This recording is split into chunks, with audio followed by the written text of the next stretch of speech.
जय श्रीकृष्ण राधे राधे बंधुरा बंधुरा आपनारा सुस्थ थाकुन भालो थाकुन एटाई चाই তাই আজ আমি আপনাদেরকে সুন্দরভাবে জানিয়ে দেব যে আর কয়েকটা দিন পরে সমগ্র দেশ জুড়ে পালিত হবে এই বছরের জামাই ষষ্ঠী। তাই কন্যা ও জামাইয়ের মঙ্গল কামনায় কিভাবে পালন করবেন জামাই ষষ্ঠীর ব্রত, কবে পড়েছে এই জামাই ষষ্ঠী, কন্যা ও জামাইকে খেতে দেওয়ার শুভ সময় বা কখন, এই সকল প্রশ্নের উত্তর আজ আমি আপনাদেরকে খুব সুন্দরভাবে জানিয়ে দেব। তাই আমি আপনাদের কাছে বিনম্রভাবে অনুরোধ করব আপনারা ভিডিওটি সম্পূর্ণ শেষ পর্যন্ত দেখুন, তাহলে নতুন কিছু জানতে পারবেন, নতুন কিছু শিখতে পারবেন। আর হ্যাঁ, আপনারা যদি এখনো পর্যন্ত আমার চ্যানেলে নতুন হয়ে থাকেন তাহলে চ্যানেলটি সাবস্ক্রাইব করে পাশে থাকা নোটিফিকেশন বেল আইকনটি অন করে রাখবেন, তাহলে নতুন কিছু শিখতে পারবেন, নতুন কিছু জানতে পারবেন। চলুন এইবার মূল আলোচনায় প্রবেশ করা যাক। তবে মূল আলোচনায় প্রবেশ করার আগে জয় শ্রীকৃষ্ণ রাধে রাধে লিখে কমেন্ট অবশ্যই করবেন। বন্ধুরা, কন্যা সন্তান ও পুত্র সহ জামাই এবং তাদের সন্তান সন্ততির মঙ্গল কামনার উদ্দেশ্যে আর দুই পরিবারের মধ্যে সুসম্পর্ক বজায় রাখার জন্য আমরা প্রত্যেক বছর যে অনুষ্ঠানটি আনন্দের সাথে পালন করে থাকি এবং মা ষষ্ঠীর কাছে যার জন্য প্রার্থনা করে থাকি তাই হলো জামাই ষষ্ঠী। আর মা ষষ্ঠী হলেন সন্তান দাত্রী এবং তাহার রক্ষা করতে দেবী। তার কৃপায় নিঃসন্তান দম্পতিদের সন্তান লাভ হয় এবং সন্তানদের তিনিই রক্ষা করে থাকেন। তাই তার কাছে সন্তানের মঙ্গল কামনার উদ্দেশ্যে এই জামাই ষষ্ঠীর উৎসব বা ব্রত পালন করা হয়ে থাকে। বন্ধুরা, আমাদের প্রত্যেক মাতা পিতাই চায় তার সন্তান যেন ভালো থাকে, আর সেই উদ্দেশ্যকে কেন্দ্র করেই এই জামাই ষষ্ঠী পালন করা হয়। বন্ধুরা, প্রচলিত বিশ্বাস অনুযায়ী এমন কিছু নিয়ম বিধি রয়েছে যা পালন করতে পারলে মেয়ে এবং জামাই দুজনের জীবনই খুব সুখের ও শান্তির হয়। বন্ধুরা, এই জামাই ষষ্ঠীর নিয়মগুলি বলার পূর্বে আমি সবার প্রথমে আপনাদেরকে জানিয়ে রাখি যে এই বছর জামাই ষষ্ঠী কখন এবং কবে পড়েছে। বন্ধুরা, এই বছর অর্থাৎ 1431 বঙ্গাব্দে 2024 সালে এই জামাই ষষ্ঠীর দিন পড়েছে আগামী 12 জুন 29 জ্যৈষ্ঠ বুধবার। বন্ধুরা, এই জামাই ষষ্ঠী ব্রত শুরু হবে 11 জুন 28 জ্যৈষ্ঠ 1431 মঙ্গলবার সন্ধ্যে 6টার পর থেকে এবং এই জামাই ষষ্ঠী ব্রত সমাপ্ত হবে আগামী 12 জুন 29 জ্যৈষ্ঠ 1431 বুধবার সন্ধ্যা 6:26 এবং জামাইকে আশীর্বাদ করার শুভ সময় হবে 12 জুন 2024 29 জ্যৈষ্ঠ 1431 বুধবার সকাল 7:18 থেকে সকাল 11:16 পর্যন্ত। এরপর আবারও শুভ সময় শুরু হবে দুপুর 1:50 থেকে বিকাল 5:32 পর্যন্ত। বন্ধুরা, এই ছিল জামাই ষষ্ঠীর শুভ সময়। যাই হোক বন্ধুরা, এইবার আমি আপনাদেরকে খুব সুন্দরভাবে জানিয়ে দেব যে শাস্ত্রের বিধি বিধান অনুযায়ী জামাই ষষ্ঠীর নিয়মগুলি প্রসঙ্গে। বন্ধুরা, জামাই ষষ্ঠীর দিন এই বিষয়গুলি আমাদের প্রত্যেককেই খেয়াল রাখতে হবে যে জামাই যেন শ্বশুর বাড়িতে একা না আসে। এই দিন মেয়ে এবং জামাই যেন একই সঙ্গে শ্বশুর বাড়িতে আসেন। মেয়ে যদি পূর্বেই চলে আসে তাতে কোনো অসুবিধা নেই, কিন্তু মেয়ে এবং জামাইকে শ্বশুর বাড়িতে এই দিন একই সঙ্গে থাকা প্রয়োজন। বন্ধুরা, এরপর দ্বিতীয় যে বিষয়টির কথা বলবো তা হলো জামাই ষষ্ঠীর আগের দিন ঘরের ঈশান কোণে একটি তামার ঘটিতে 1 ঘটি জল রাখুন এবং তার মধ্যে একটি তুলসী পাতা অতি অবশ্যই দিয়ে রাখুন। কারণ পরের দিন অর্থাৎ জামাই ষষ্ঠীর দিন যখন মেয়ে জামাই আপনার বাড়িতে আসবে তখন বাড়ির ঈশান কোণে রাখা জল মেয়ে জামাইয়ের ওপর ছিটিয়ে দেবেন। আর এই প্রক্রিয়াটি গঙ্গা জল দিয়ে করলে খুবই শুভ ফল পাওয়া যায়। বন্ধুরা, আপনারা যদি আগের দিন এই গঙ্গা জল রাখতে ভুলে যান বা যদি কোনো কারণবশত আপনারা এই জল ঈশান কোণে রাখতে না পারেন তাহলে জামাই ষষ্ঠীর দিন সকালেও এই ঘটিতে কিছুক্ষণের জন্য জল রেখে এই প্রক্রিয়াটি আপনারা করতে পারেন। এছাড়াও জামাই ষষ্ঠীর দিন সবার প্রথমে যে বিষয়টি করা প্রয়োজন তা হলো যারা যারা এই জামাই ষষ্ঠী প্রক্রিয়ায় অংশগ্রহণ করছেন তাদের প্রত্যেকেই কিন্তু স্নান পর্বটি সবার আগে সেরে নেওয়া প্রয়োজন। স্নানের পর এই জামাই ষষ্ঠীর প্রক্রিয়ার সমস্ত প্রয়োজনীয় উপকরণগুলি সংগ্রহ করে নেওয়া প্রয়োজন। তাই সবার প্রথমে আপনারা একটি ঘটে জল ভরে নেবেন। তবে আমি আবারও আপনাদের বলছি, সেই জল যদি গঙ্গা জল হয় তাহলে সেটা খুবই ভালো। এবং ঘটের ওপরে স্থাপন করবেন একটি আম্রপল্লব। একই সঙ্গে সংগ্রহ করতে হবে একটি তাল পাতার পাখা অথবা যে কোনো একটি হাত পাখা, সামান্য ধান, দূর্বা এবং একই সঙ্গে একটি থালায় রাখবেন 3টি অথবা 5টি কিংবা 7 রকমের কাটা ফল এবং কিছু মিষ্টি। বন্ধুরা, অনেকের ক্ষেত্রেই এগুলিকে কাঁঠাল পাতার ওপর সাজিয়ে রাখেন।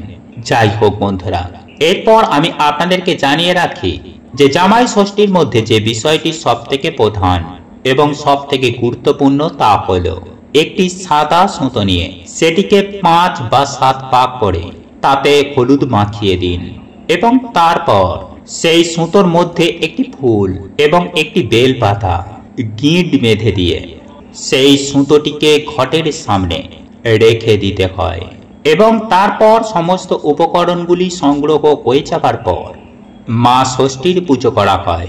সেই সঙ্গেই মায়ের উদ্দেশ্যে একটি প্রদীপ এবং একটি ধূপকাঠি জ্বালিয়ে দেওয়া হয়।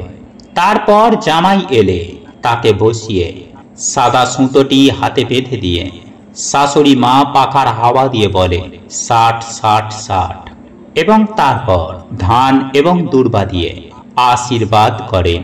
এই ফুল এবং বেল পাতা দিয়ে সুতো বেঁধে দেওয়ার অর্থ হলো তোমার সঙ্গে আমাদের পরিবারের বন্ধন এবং আমার মেয়ের সঙ্গে তোমার বন্ধন সারা জীবন অটুট রইল এবং শুভ হোক।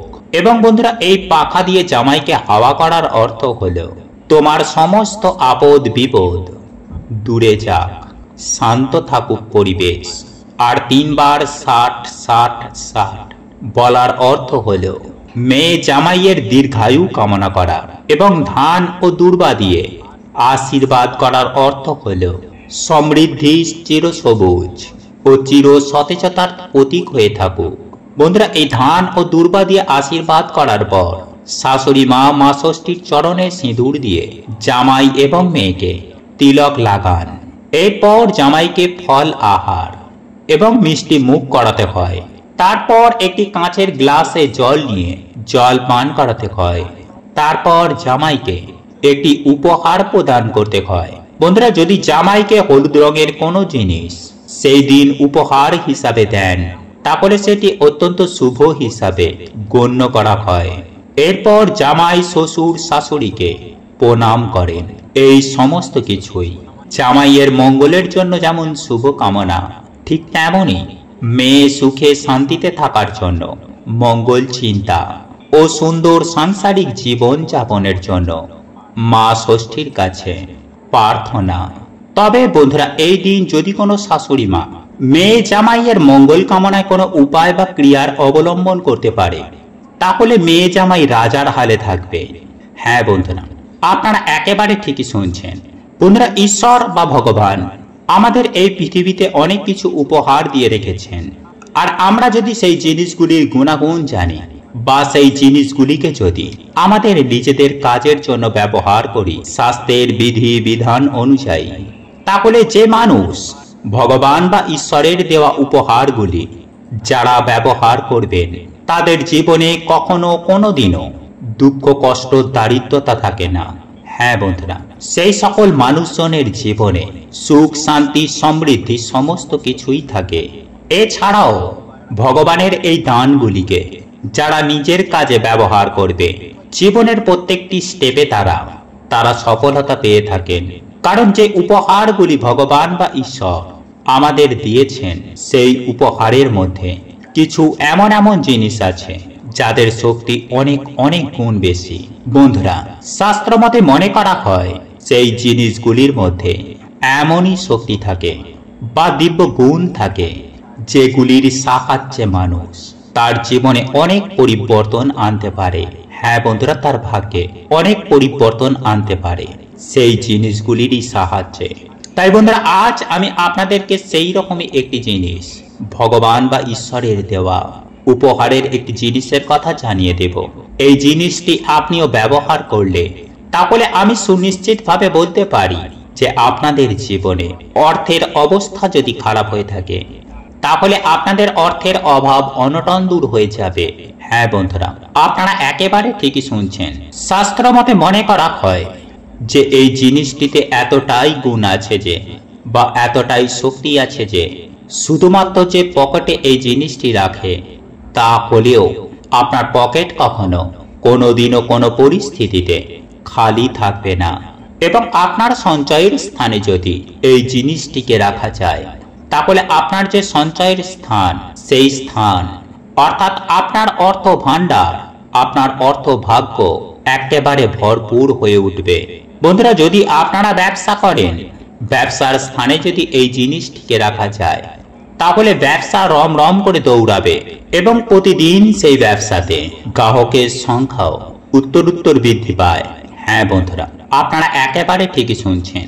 বন্ধুরা, আমরা প্রত্যেকেই জানি যে দুর্বা ঘাস, আমরা পূজা পার্বণে দেখেছি যে দুর্বা ঘাস ছাড়া ঈশ্বর বা ভগবানের পূজা পার্বণ সম্পূর্ণ হয় না।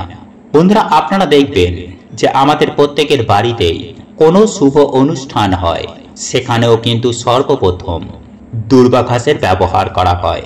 বন্ধুরা, এই দুর্বা ঘাস ভগবান বা ঈশ্বরের এমন একটি দান যে দুর্বা ঘাসের সাহায্যে অনেক তন্ত্র শক্তিও সিদ্ধি করা যায়। তাই বন্ধুরা, আপনারা এই দিন 21টি দুর্বা ঘাস নেবেন। তবে এই দুর্বা ঘাস নেওয়ার ক্ষেত্রে আপনারা একটি বিষয় অবশ্যই লক্ষ্য রাখবেন, যে দুর্বা ঘাসগুলি নেবেন তাতে যেন 3টি অন্তত পক্ষে পাতা থাকে এবং পরিষ্কার পরিচ্ছন্ন দেখে নেবেন। বন্ধুরা, আপনারা পরিষ্কার পরিচ্ছন্ন 21টি দুর্বা ঘাস নিয়ে সবার প্রথম গঙ্গার জল দিয়ে ধুয়ে নেবেন। তারপর একটি লাল মলি সুতো নিয়ে এই দুর্বা ঘাসগুলিকে একত্রিত একটি দল তৈরি করবেন এবং আপনার গৃহে যদি মা ষষ্ঠীর কোনো মূর্তি বা চিত্র থেকে থাকে তাহলে সেখানে এই দুর্বা ঘাসের দলটি আপনার জামাইয়ের মঙ্গল কামনা করে এই দুর্বা দল নিবেদন করবে। আর মা ষষ্ঠীর মূর্তি বা চিত্র আপনার ঠাকুর ঘরে যদি না থেকে থাকে তাহলে আপনারা এই দুর্বা দল ভগবান সিদ্ধিদাতা গণেশজির হাতেও দিতে পারেন, নতুবা মা লক্ষ্মীর চরণে। তবে বন্ধুরা, আপনার জামাইয়ের নাম স্মরণ করে আপনার জামাইয়ের মঙ্গল কামনার উদ্দেশ্যে এই উপায় বা ক্রিয়াটি করবেন। এই দুর্বা দল নিবেদন করার পর আপনারা যে দেবী বা দেবতার কাছে এই দুর্বা দল নিবেদন করেছেন সেই দেবী বা দেবতার নাম স্মরণ করে বা সেই দেবী বা দেবতার কোনো না কোনো মন্ত্র জপ করে সেই দেবী বা দেবতাকে আরতি প্রদান করবেন, ধূপ জ্বালিয়ে দেবেন, প্রদীপ জ্বালিয়ে দেবেন।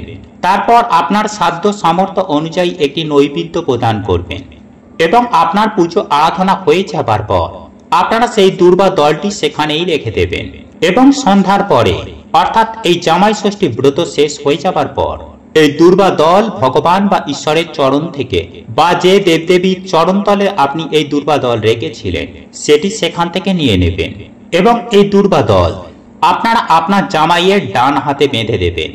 দেখবেন এই বন্ধন যতদিন আপনার জামাইয়ের হাতে বাঁধা থাকবে আপনার জামাইয়ের আয় উন্নতি বৃদ্ধি পাবে, সারা বছর সুস্থ নিরোগ থাকবে ঈশ্বর বা ভগবানের কৃপায়। বন্ধুরা, আপনারা যদি সামান্য এই সহজ কাজটি বা এই উপায়টি একবার অবলম্বন করতে পারেন তাহলে আমি সুনিশ্চিতভাবে বলতে পারি আপনারা অত্যন্ত সুফল পাবেন। যাই হোক বন্ধুরা, ভিডিওটি আমি এখানেই শেষ করলাম। আপনারা সুস্থ থাকবেন, ভালো থাকবেন। জয় শ্রীকৃষ্ণ, রাধে রাধে। প্রভু সকলের মঙ্গল করুন। আপনারা সকলেই সুস্থ থাকবেন, ভালো থাকবেন। নমস্কার, ধন্যবাদ।